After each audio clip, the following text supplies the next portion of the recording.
Sejam bem-vindos ao Cine Teologia dessa noite. Nós queremos meditar sobre um tema que diz respeito a todos nós, que é a vida que nós temos dentro das grandes cidades, aqui no Brasil, ou seja, em Bombaim, na Índia, ou Bombai, agora, Mumbai, na Índia, ou onde quer que seja, as pessoas têm sofrido das mesmas coisas, das mesmas angústias, e isso tem feito um enorme mal para cada um de nós. Na verdade, de um certo sentido, e num certo sentido, as grandes cidades estão tornando as pessoas pequenas. Por quê? Porque estão retirando de nós, seres humanos, aquilo que nós temos de mais especial e de mais essencial, a capacidade de nos relacionarmos com as pessoas. Nós vamos, então, ver o vídeo, tá certo? São 8 minutos, e depois a gente vai ter algumas reações a esse filme que nós vamos ver agora.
A cidade é o ambiente de todos nós. Essa palavra, a cidade, o conceito da cidade, ele é bem elaborado primeiro pelos gregos, com a palavra polis, que é a cidade, que é o local de todos, é a casa de todos, é o ambiente onde todos estavam em conjunto, onde todos tomavam as decisões.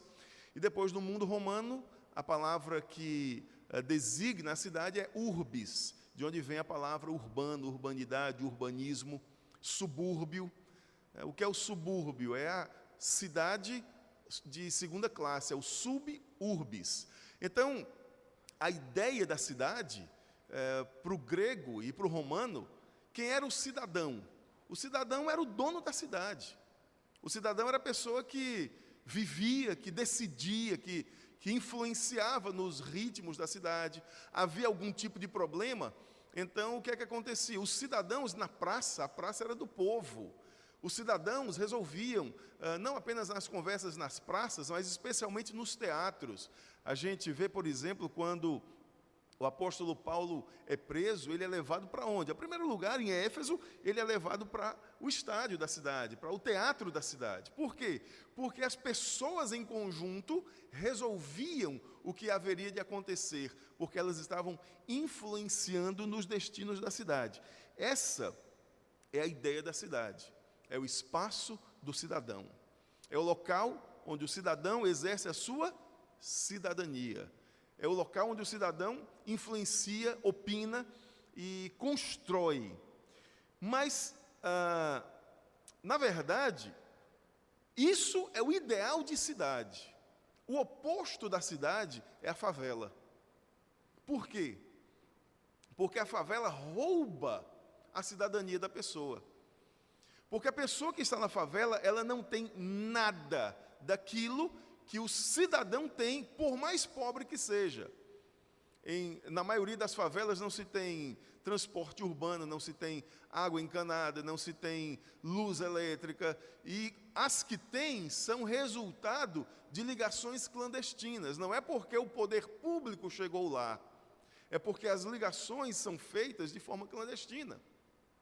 Então, esse aglomerado de pessoas, essa superpopulação das cidades, ela roubou a capacidade do ser humano de, inclusive, influenciar dentro da cidade, ou seja, de exercer o seu papel de cidadão. E a verdade, e quando eu digo a verdade mesmo, as grandes cidades de hoje são formadas por um enorme contingente de idiotas. Essa palavra idiota diz respeito àquela pessoa que habitava na urbis e que não participava dos processos da cidade. Então, as pessoas que se isolavam das decisões da cidade eram chamadas de idiotas. Era o nome característico, que depois se tornou característico da pessoa que é alienada e tudo mais. Então, o idiota era todo aquele que se excluía das decisões da cidade. Em outras palavras, as grandes cidades têm produzido idiotas em massa. Então, não está errado eu dizer que aqui está cheio de idiota hoje. Está errado? Não está. Por quê? Porque nós não participamos mais da cidade. Porque nós não participamos mais das decisões do que acontece na cidade. Porque, na verdade, nós temos tantas cidades dentro de uma mesma que nós não temos cidade nenhuma. Então, somos os idiotas que entregaram ao governo da cidade, o governo, a administração. Quer dizer, o que em outras palavras está acontecendo? Nós, de 4 em 4 anos, elegemos governantes com base no seguinte pensamento: qual desses homens, ou qual dessas mulheres, vai me tornar um idiota melhor servido, mais bem apanhado? Porque essa é a nossa realidade enquanto cidadãos. Nós estamos absolutamente excluídos dos processos de decisão das cidades. Então, as cidades, especialmente aquelas com mais de 1 milhão de habitantes, massificou, isolou, que foram os conceitos que vocês elaboraram aqui, transformou a pessoa num indivíduo. E o indivíduo é diferente de uma pessoa. O indivíduo é aquele que está, ou que participa, mas que não necessariamente se desenvolveu ou desarnou como gente. E o fato é que nós encontramos alguns caminhos dentro da nossa cidade, que são caminhos de desumanização. O que está acontecendo é que o ser humano está sendo desumanizado dentro da cidade. Eu quero ler com você Gênesis, capítulo 1, versículo 26, que diz o seguinte: Então disse Deus: façamos o homem à nossa imagem, conforme a nossa semelhança.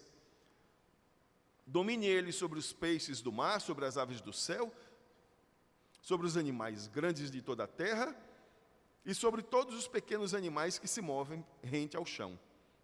Criou Deus o homem à sua imagem, a imagem de Deus o criou, homem e mulher os criou. Deus os abençoou e lhes disse: sejam férteis, multipliquem-se, encham e subjuguem a terra, dominem sobre os peixes do mar, sobre as aves do céu e sobre todos os animais que se movem sobre a terra. Quando Deus cria o ser humano, quer dizer, Ele cria com essa característica, humano, com toda a beleza que existe nessa palavra, humano, com a capacidade de administrar, com a capacidade de relacionar-se com o seu semelhante, com a capacidade de entender o outro como seu igual.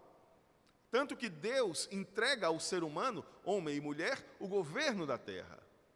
Então, a vida nas grandes cidades está nos transformando em pessoas que jogam umas com as outras, num processo que é um processo de pura desumanização, porque nós estamos na direção oposta daquilo que fomos criados.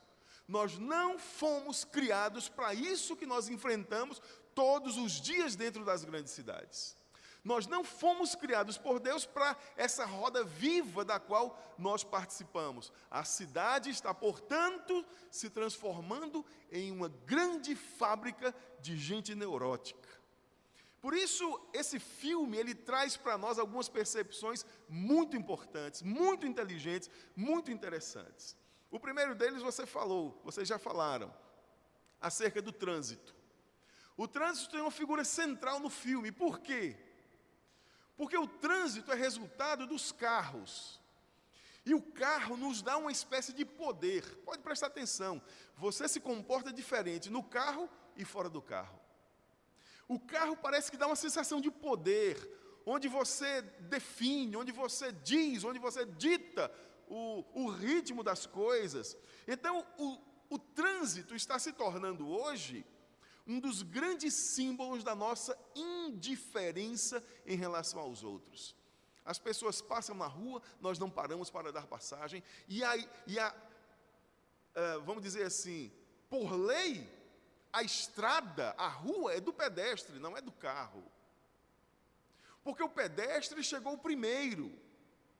Então o pedestre tem a vez nas estradas. Mas o que é que nós fazemos? Nós desprezamos, porque o carro exerce sobre nós esse fascínio, exerce sobre nós essa influência em que nós nos tornamos pessoas absolutamente individualistas, nos tornamos fechados dentro do nosso mundo, dentro dos nossos carros. Portanto, o carro é um espaço impessoal, é um espaço isolado, é um espaço onde nós nos sentimos protegidos e por isso facilita ações que jamais teríamos se fora do carro.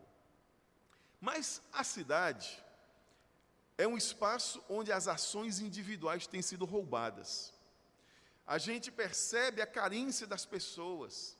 E as pessoas querem sempre chegar na frente. Elas querem provar umas às outras. Elas não, nós. Queremos provar que nós somos melhores. E essa é a ideia de todas as vezes em que o rapaz, que chama-se Edu, ele vai colocando o pé na estrada, os carros surgem. Por quê? Porque é a competição, ninguém dá passagem, ninguém dá a vez, as pessoas não se importam umas com as outras, as pessoas tomam a frente. A luta pela sobrevivência, que é uma outra colocação que o filme faz, está sendo confundida por nós como a luta pelo sucesso. Nós estamos tão obcecados pelo sucesso, que o sucesso para nós só serve se for individual. Nós poderíamos ter sucesso em conjunto, mas ele só nos serve se for individual. Nós preferimos assim uma carreira solo, a tarefa individual. O nosso mundo é um mundo povoado de heróis. A ideia do herói é uma ideia grega. O herói é aquele cara que resolve por si mesmo, é aquele cara que não precisa dos outros, é aquele cara que vai e faz sozinho. Ele é o melhor, ele é o bom, ele é o campeão, ele é o herói. E o nosso mundo se transformou numa máquina de produzir heróis. As empresas de consultoria estão fazendo o quê? Estão fabricando heróis, pessoas que são capazes de resolver o problema da empresa, e você vai percebendo que o ambiente dentro da empresa se torna insuportável. Por quê? Porque nós tornamos as empresas, nós tornamos o mundo um local onde as pessoas não conseguem mais ser elas mesmas, não conseguem relaxar. Você imagine um agricultor trabalhando num grupo de agricultores que estão lavrando a terra. Eles conversam, eles estão felizes, eles estão alegres, porque eles sabem que aquilo é de todos, ou aquilo, se não é de todos, mas pelo menos eles estão compartilhando da mesma tarefa. O ambiente no mundo do trabalho, no mercado, é muito diferente, porque quem é que se destaca? Se destaca aquele que bota todos para trás. Então, isso faz com que nós nos tornemos cada vez mais isolados. Estamos aqui acendendo a nossa fogueira sempre isoladamente, sem contar com as outras pessoas. Então, a cidade desumaniza porque isola. Estamos menos humanos. Somos cristãos menos humanos do que a geração passada. Estamos ilhados, estamos rodeados de pessoas, mas ainda assim estamos ilhados. É verdade ou não é? Por quê? Porque nós não encontramos relações, nós não encontramos relacionamentos bons, nós encontramos indivíduos que estão na sua própria estrada, na sua própria caminhada. Nos encontramos com esses indivíduos, produzimos, e nós não fazemos parte da vida dessas pessoas. É interessante que uma outra figura que é mostrada no filme é quando ele resolve fazer um pedido de socorro. Então ele pega a velha figura da garrafa com um bilhetinho dentro do mar. E o mar é um mar de carros. E ele joga, não sei se deu para perceber qual foi a resposta. Pé! Uma buzina ao pedido de socorro de um ser humano. E é exatamente isso que a gente tem feito. Nós não sabemos mais ler os sinais de socorro das pessoas. Nos incomoda.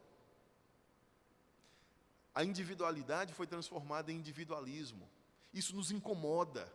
O problema das pessoas nos incomoda por quê? Porque é mais um problema e eu não tenho tempo para lidar com o seu problema. Eu já tenho os meus. No que é que nós estamos nos transformando? No que é que nós estamos nos tornando? Seres menos humanos. E não foi esse o projeto de Deus. E aí é onde eu acho que o ponto mais alto do filme é quando aparece o Deus ex machina. Essa ideia do Deus ex machina, que é aquele personagem que desce, ali está, né? aquele personagem que desce com a máscara grega.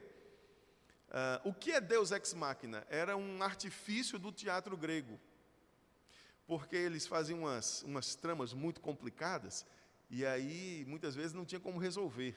Qual era o artifício de resolução? Desce o Deus ex machina. Deus ex machina quer dizer o Deus da máquina, o Deus que faz parte, o Deus que faz parte daquele sistema, o Deus que faz parte daquela trama. E o Deus ex machina descia, exatamente como estava mostrado, descia numa gangorrazinha, num balanço, ou numa corda, ou alguma coisa nesse sentido, e resolvia tudo o que era para resolver e ia embora. E eu acho que essa é uma percepção do filme muito, muito interessante, porque o Deus das grandes cidades é muito parecido com o Deus ex machina, porque ele é o Deus do sistema, porque ele é o Mamon, porque ele é o Deus que faz parte da máquina, porque ele é o Deus que tem a lógica da máquina. Esse Deus não participa da história pessoal de cada um. Presta atenção. Ele só entrava em cena para resolver o problema. Ele não participava da trama. Ele não participava da hora em que o personagem chorava. Ele não participava da hora em que o personagem sorria. Ele não participava da hora do medo. Ele só entrava em cena para resolver uma trama que parecia sem solução. Ele resolvia e aí a história estava se acabando. E o Deus das grandes cidades é exatamente assim. Ele não trata a vida. Ele não lida com a vida, ele lida com projetos, ele lida com situações, ele não faz companhia na solidão, ele não faz companhia quando o travesseiro está sendo molhado, ele apenas vem, resolve e vai embora. Esse é o Deus que o sistema produz e que muitos de nós estamos entendendo que seja o Deus, estamos acreditando nessa máscara. Nós olhamos para Deus e não entendemos Deus, ou muitos de nós não entendem mais Deus como sendo aquele que participa da vida, aquele que é convidado a participar da nossa casa, da nossa existência, mas é um Deus que nos é conveniente. Por quê? Porque Ele vem na hora do problema. O resto, deixa que eu cuido. Deixa que eu cuido da minha vida. Quando tem problema, o Deus ex machina vem. Abre-se uma janela no céu, esse Deus ex machina desce para realizar um projeto. Se você prestar atenção, ele tem uma prancheta na mão. Por quê? Porque ele é um Deus produtivo. E ele olha, ele desce. Alguma vez você percebeu que ele olhou para o personagem? Só uma vez. Ele desce, anda, confere a lista de coisas que tem para fazer e vai em frente.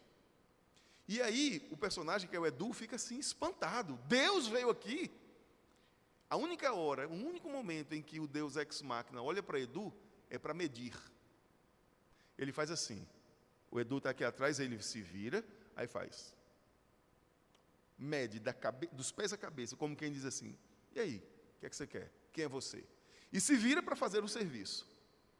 E aí é onde surge o grande semáforo, que é a solução. Então, esse tipo de concepção sobre Deus é o Deus da tarefa, não é o Deus das relações.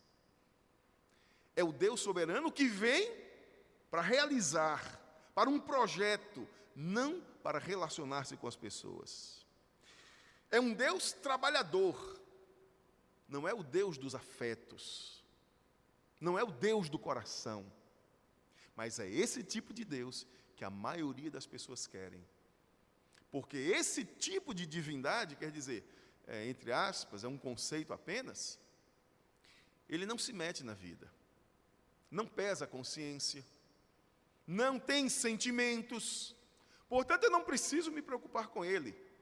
É menos um para eu me preocupar. Agora, quando eu preciso, Quando a situação está insolúvel, então vem o Deus ex machina. Mas esse não é o Deus da Bíblia. Por quê? Porque o Deus da Bíblia diz: eu habito no alto e sublime trono, mas habito também com aquele que é contrito de coração. É um Deus vivencial, é um Deus de relacionamento, é um Deus que vem para interagir conosco. Ele não vem ditando, ele não vem chutando, ele não vem dando as regras e obedeça quem pode, obedeça quem tem juízo, porque eu mando e eu posso. Não é esse o Deus de Jesus de Nazaré. Esse é o ex machina. A Bíblia não fala sobre um Deus que está acima de tudo e de todos. Naturalmente, Deus, por ser soberano, está acima de tudo e de todos. Mas não é essa atitude que Deus tem.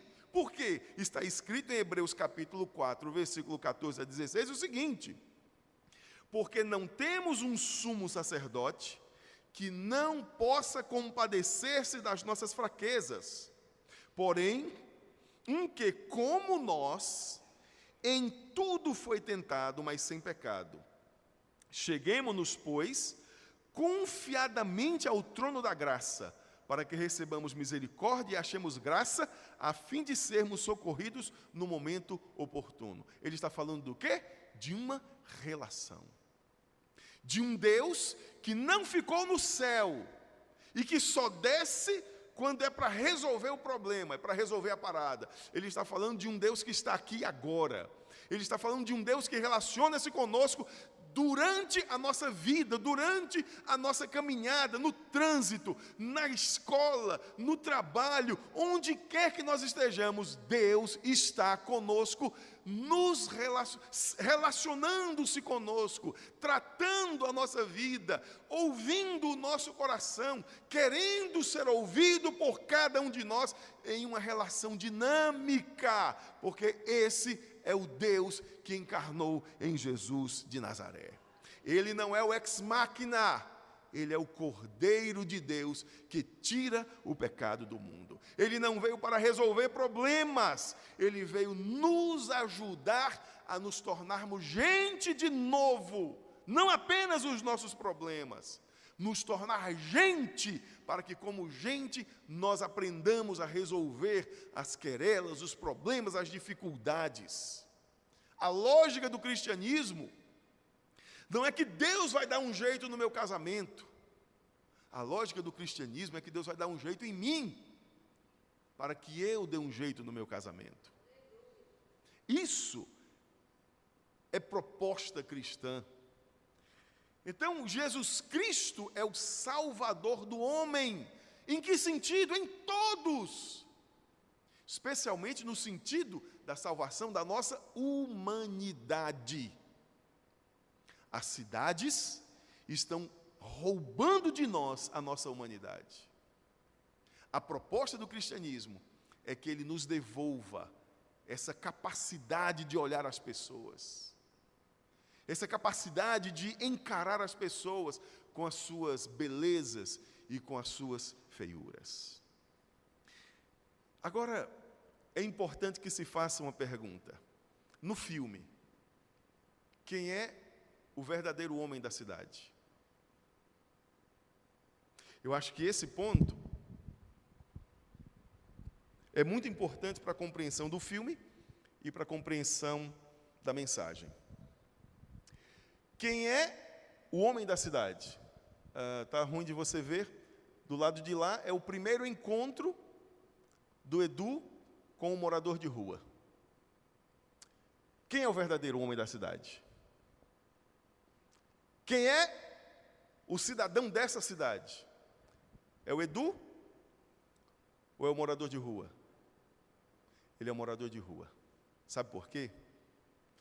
Porque o morador de rua é resultado da cidade. Porque o morador de rua é produto do isolamento. E é aqui que eu acho que o filme é mais interessante. Pode passar o slide. Aqui é a cena final do filme. Ali é o Edu, feito cidadão da cidade urbana, da cidade moderna, das grandes cidades, das grandes metrópoles. Ou seja, a cidade completou o seu processo de isolamento. No início, o Edu era apenas uma pessoa que estava na cidade, mas ele não era da cidade no sentido de a cidade ter tomado conta da sua alma. Se você presta atenção no decorrer do filme, ele com muita fome, a primeira coisa que ele faz quando pega a flor é sentir o aroma da flor. Ainda há poesia na sua vida, mas depois há um chamado mais urgente, que é a sobrevivência. Ele come a flor.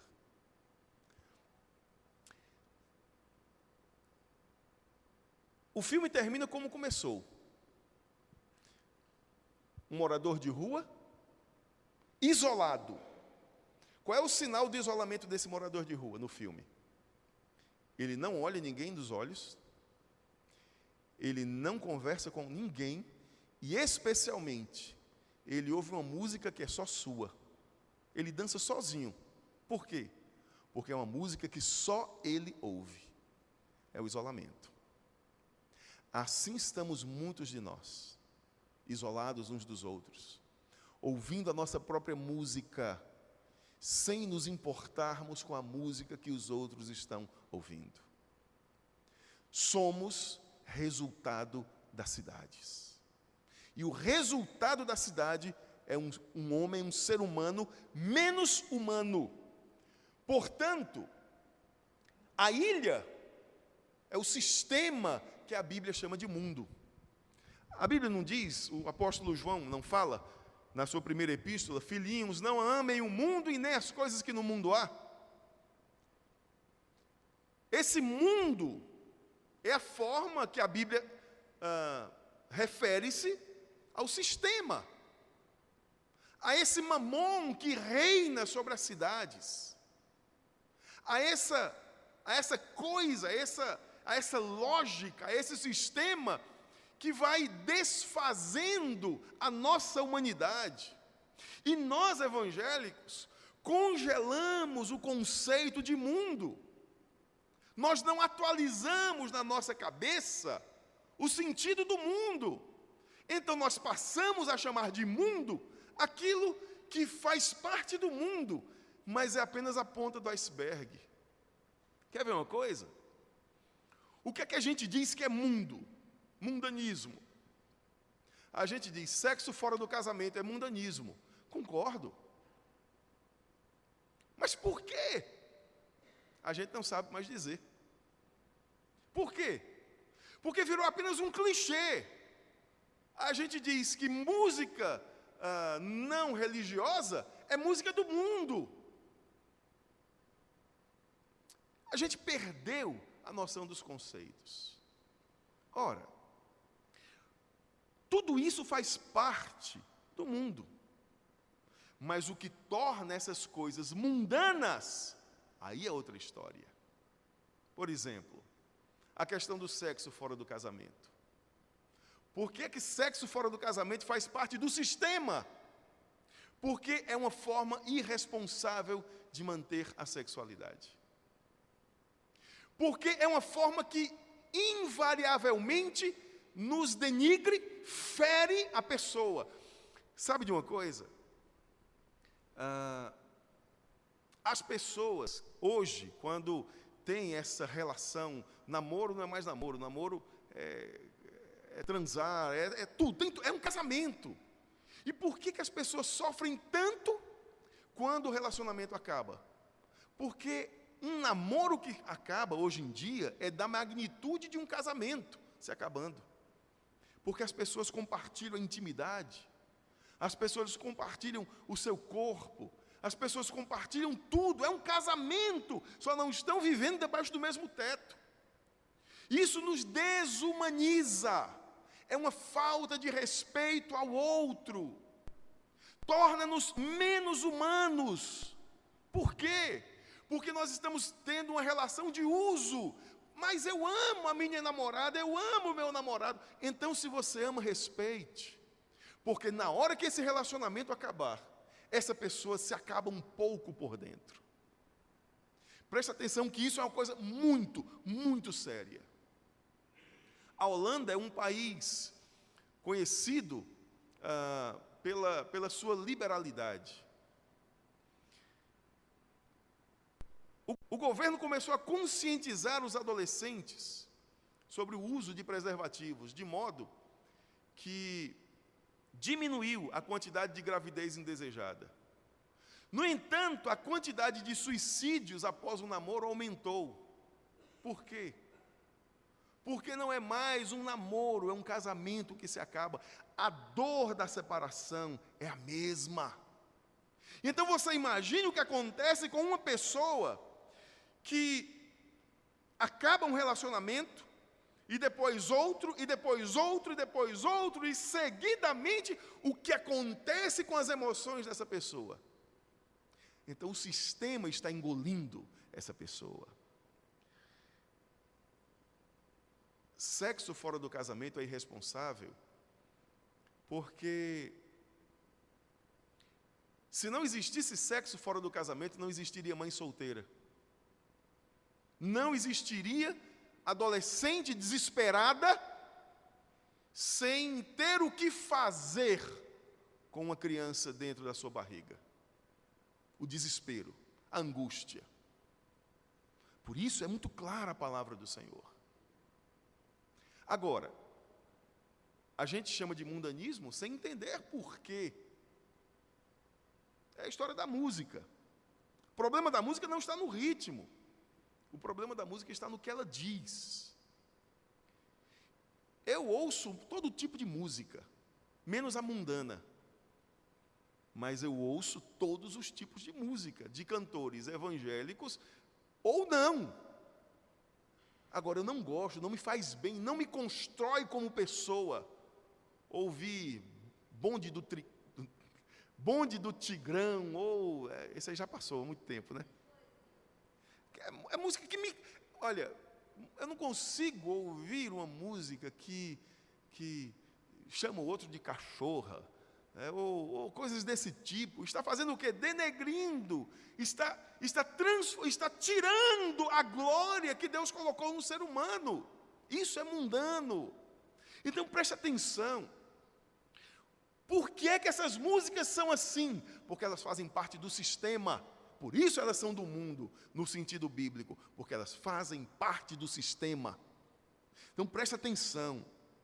Neste sentido, muitas das músicas que são sacras são puramente mundanas. Por quê? Porque tem contado a respeito de um Deus que não é o Cordeiro, mas é o Deus ex machina. Neste sentido, muitas das músicas sacras que nós vemos nas rádios, nas televisões, elas são absolutamente mundanas, porque fazem parte do sistema. Então preste atenção. Isso tem acontecido conosco, porque somos habitantes da cidade. Então, a salvação, o que é ser salvo? Ser salvo é ter a restauração da minha identidade como pessoa. Isso diz respeito ao céu, a morar com Deus, a ver a face de Cristo. Mas isso não diz respeito a uma realidade futura. Isso diz respeito a uma realidade presente, ao aqui e agora. Salvação é uma reconstrução de alma. É a reconstrução do meu ser. Por esta razão, Jesus é chamado na Bíblia de o segundo Adão. Por quê? Porque ele veio refazer o caminho que foi interrompido no Gênesis. Paulo diz isso em 1 Coríntios 15, a partir do versículo 45, que diz o seguinte: assim está escrito: o primeiro homem, Adão, tornou-se um ser vivente. O último Adão, espírito vivificante. Não foi o espiritual que veio antes, mas o natural. Depois dele, o espiritual. O primeiro homem era do pó da terra. O segundo homem, do céu. Preste atenção como há um jogo, onde Paulo está afirmando que a nossa natureza é restaurada para ser aquilo que Deus intencionou que fôssemos no princípio.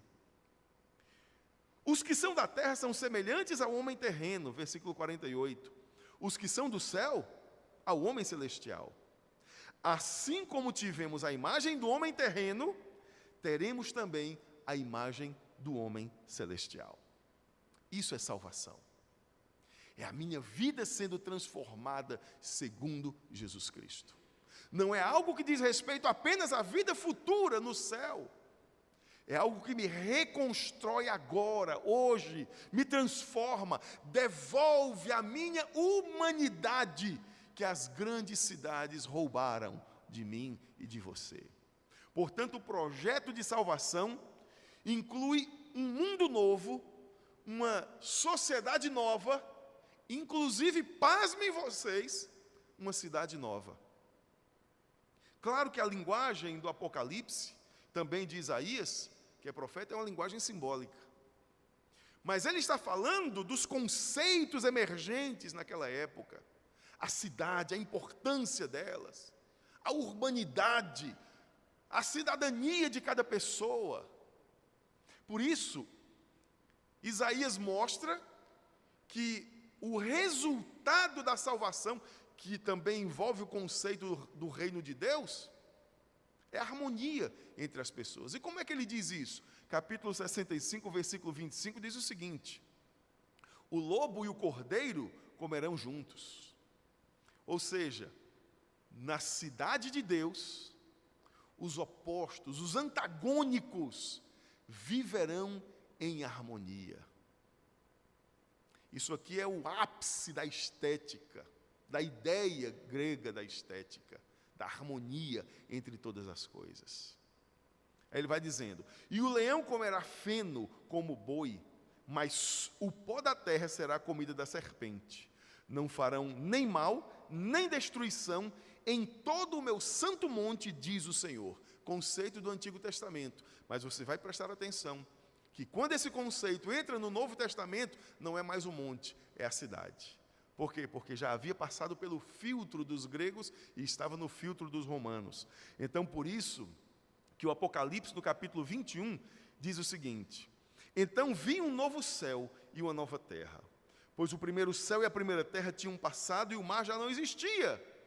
Versículo 2, e vi o quê? A cidade santa.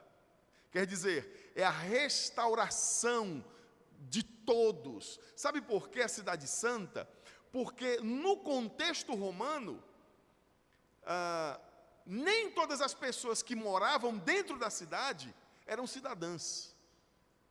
Primeiro, somente os descendentes dos gregos. Depois, os comerciantes, com o passar do tempo, os comerciantes, se a gente poderia dizer, os aristocratas daquela época, os burgueses daquela época, fazendo essa aplicação para a gente entender melhor. E aí é onde a gente vai percebendo que o conceito de resto é um conceito de não cidadania. Porque era o seguinte: quem era o cidadão? O cidadão era a pessoa romana. Era aquele que era romano de nascimento ou por direito.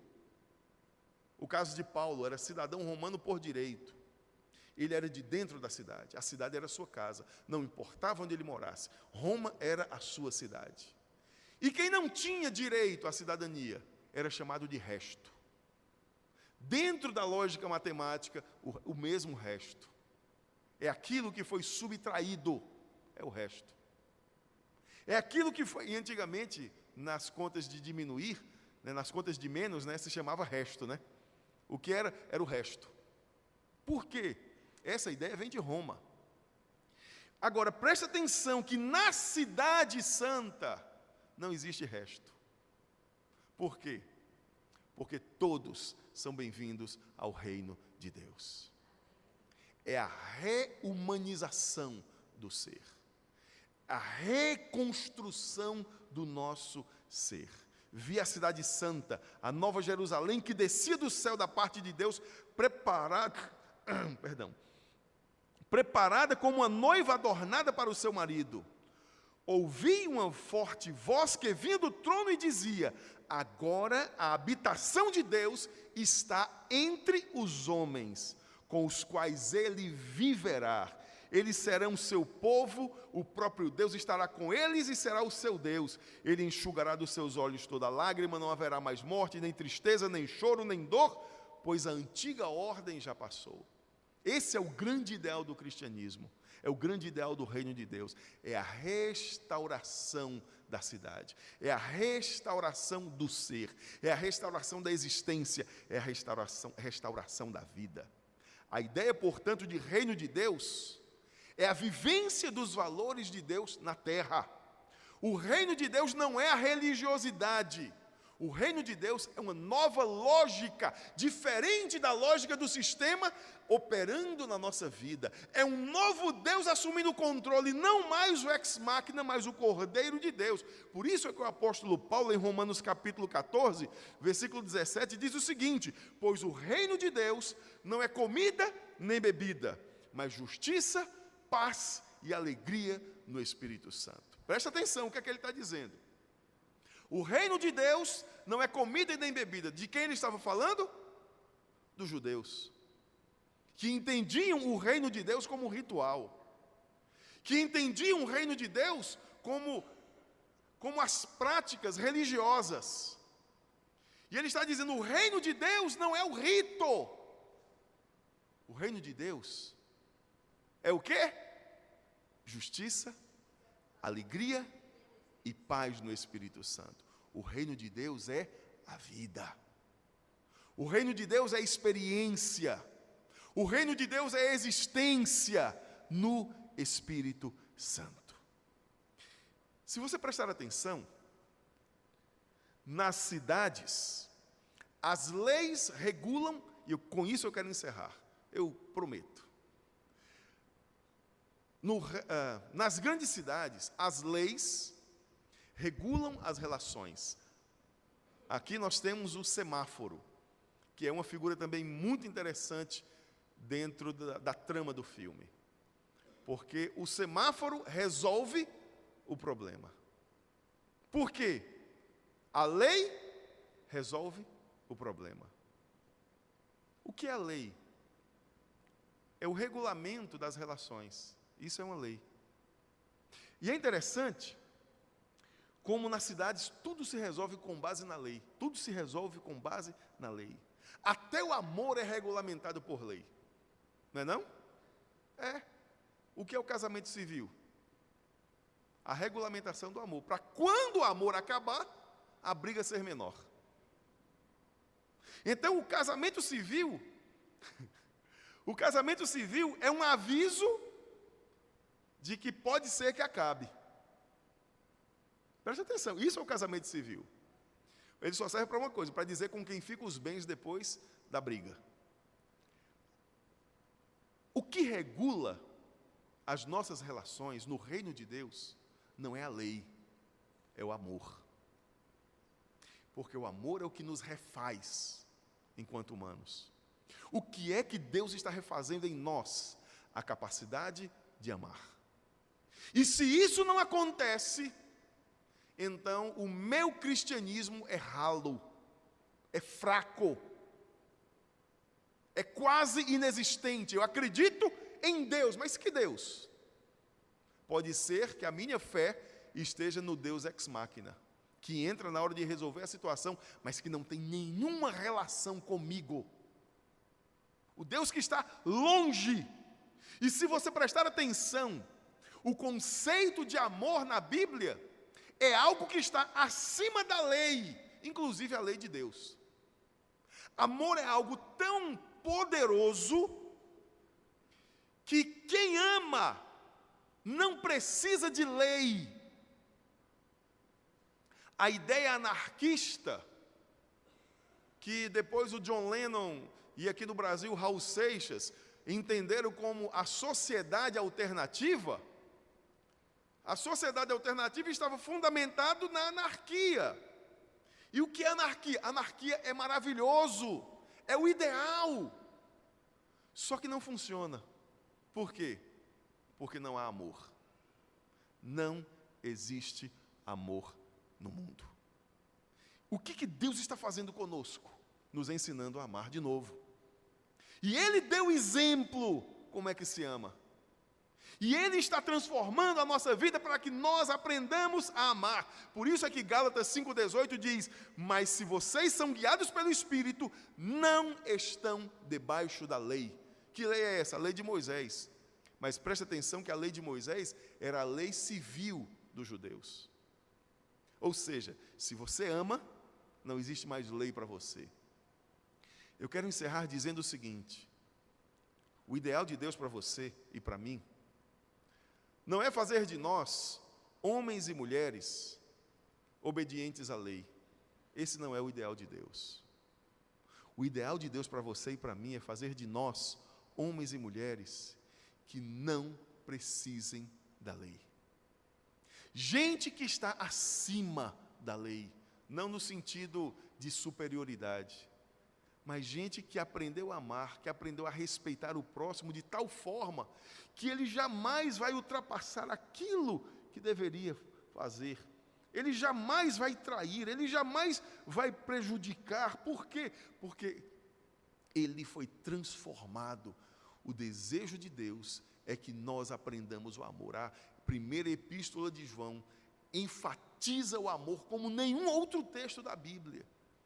E nos diz que Deus é amor. E aquele que não consegue amar não conhece Deus, porque Deus é amor. As cidades estão nos desumanizando. O projeto de Deus para nós, como cristãos, é aprendermos novamente o amor, porque Ele é o caminho da humanidade. Vamos ficar em pé na presença do Senhor?